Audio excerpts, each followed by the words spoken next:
मनोज जरांगे पाटील यांची परवानगी नाकारली।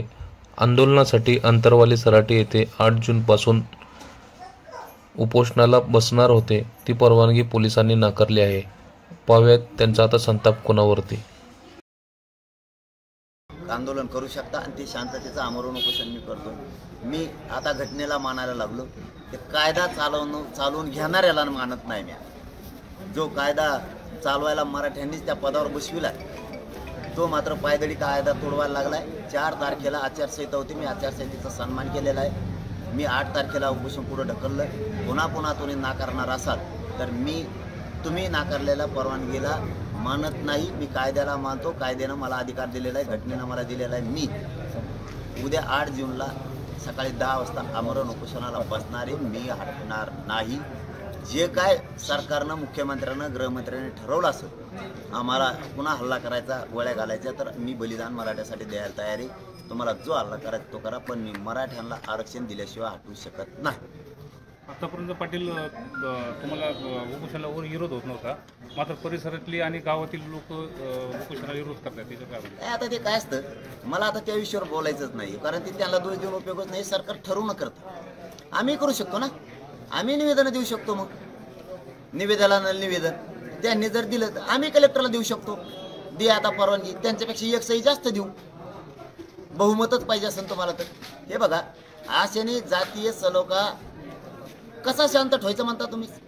शांतता राहिली पाहिजे, जातीय तुम्हीच देणार, तुम्हीच जातीवाद करणार, मराठ्याचं आंदोलन होऊ नये म्हणून, आणि तुम्हीच प्रश्न विचारणार, जातीय तेढ निर्माण व्हायला लागला, आणि देणार तुम्हीच की मराठ्याचं आंदोलन होऊ नये म्हणून। म्हणजे मोडायला आंदोलन निघाला तुम्ही, आणि आम्हाला शिकवणार जातीय तेढ, आणि देणार तुम्ही।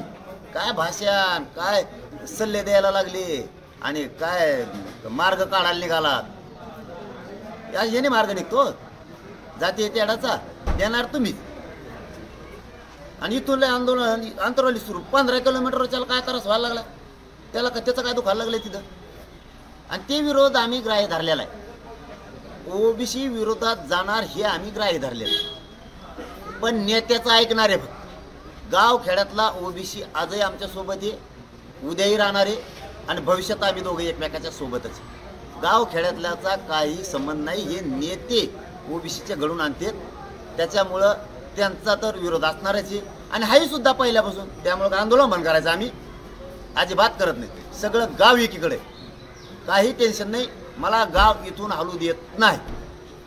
त्याचबरोबर गावासंदर्भात गृह विभागानं असं सांगितलेलं आहे की उपोषणाबाबत आपण अंतरवली ग्रामपंचायतचा ग्रामसभेची संमतीचे पत्रसुद्धा सादर केले नसल्या कारणाने ते कारण त्यांनी हे केलेले। ग्रामपंचायत अंतरवली सराटी ग्रामसभेचं ठराव किंवा कागदपत्र संमत नाही केल्यामुळं नाकारतोय म्हणून। 10 महिने काय कानात बिड्या होत्या का तुमच्या? शेंगा खात होतात काय तिथे? 10 महिन्यात नाही दिसलं ग्रामपंचायतचं काय लिहून घ्यायचं होतं तुला नाकारायला? कायदा चालवायला निघाला त्या टायमाला झोपले होते का? आताच कसं काय पाहिजे तुम्हाला? हे सरकारचं छडून षडयंत्र आहे, मराठ्यांना कळालंय। तहसीलदारनं येणं, त्या निवेदन मागणं, आम्ही देणं, हे आंदोलन स्थगित आहे।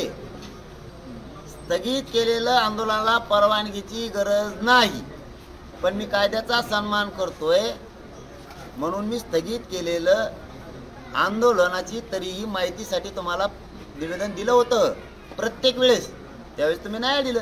आता का बरं? काय कारण आहे? स्थगित केलेल्या आंदोलनाला गरज नाही, आणि तुम्ही नाकारलं तरी बी मी कायद्याला मानतोय, संविधानाला मानतो, मला अधिकार दिलेला मी बसणार। तुम्ही 4 तारखेला मला सांगितलं होतं आचारसंहिता आहे, मी कायद्याचा सन्मान केला, आलेल्या DSP साहेबाचा सन्मान केला की ठीक आहे म्हणलं, 4 ला आचारसंहिता आहे, कायद्याचं पालन केलं पाहिजे, मी सन्मान केला। 8 ला गेलं, तुम्ही बार नाकारता, कायद्याचा गैरवापर तुम्ही करणार, आणि आम्हाला म्हणणार तुम्ही कायदा पाळीत नाही, तर हे मान्यच नाही मला। मला अधिकार आहे बसण्याचा, मी उद्या बसणार आहे, इकडं नाकारलं तरी बसणार आहे, परवानगी दिली तरी बसणार आहे। हे देवेंद्र फडणवीस चांगलं काम नाही करायला तुम्ही, शिंदे साहेब तुम्ही सुद्धा नाही, तुम्ही नजरेतून उतरू नका मराठ्यांच्या। आणखीन तरी दोघांनाही सांगतो, मराठ्याची नाराजी अंगावर घेऊ नका, आंदोलन मोडायच्या मागं लागू नका। या आंदोलनाला पहिल्यापासून परवानगी स्थगित केलेलं आमरण उपोषण सुरू आहे, तुम्ही डावर रचू नका विनाकारण। आणि जातीय तेढ काही निर्माण होत नाही कुठं, जातीय तेढाचा काही संबंध नाही, काहीच संबंध नाही। आणि मराठा समाजालाही माझं हात जोडून आव्हान आहे, तुम्ही आंतरवालीकडं यासाठी येऊ नका.